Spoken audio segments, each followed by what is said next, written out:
If the Barbican Centre was an item of clothing, it would probably be a very heavy coat, protective, quite restrictive, quite large in scale.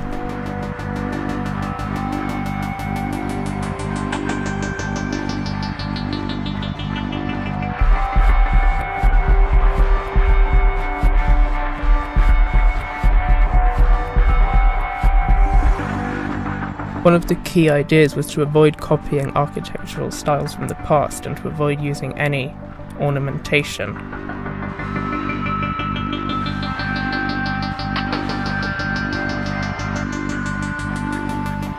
Some of the most interesting features of the Barbican came about by accident. The concrete finish, for example, is the result of cost cutting because the marble which the architects had planned was too expensive.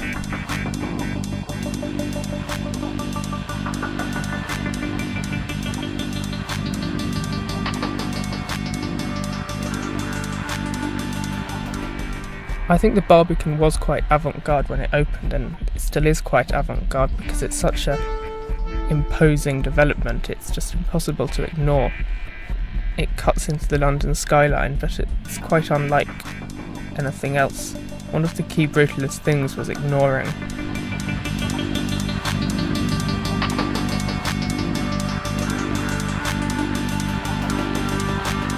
To start with, my blog was about fashion, but now I talk a lot more about design, art and architecture because they are quite related. I think the parallels between fashion and architecture are very interesting.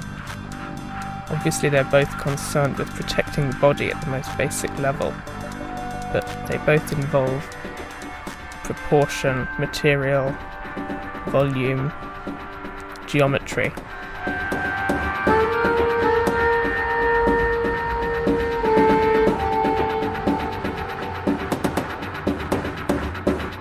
What I try to do with my blog is look at 20th century fashion, art, culture and design and try and sort of present it in a relevant way for the online sort of generation today, try to tie it into current culture, street culture and the sort of immediacy of the fashion world.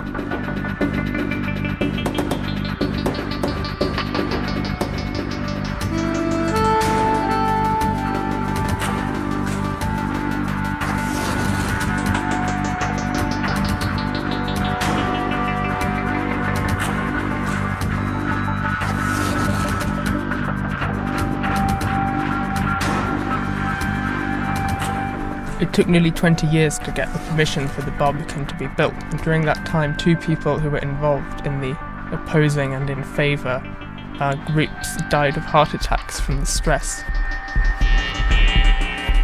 It is not an easy building to like, and many Londoners still hate the structure and think that it's an ugly abomination, but I think there's a certain beauty to it.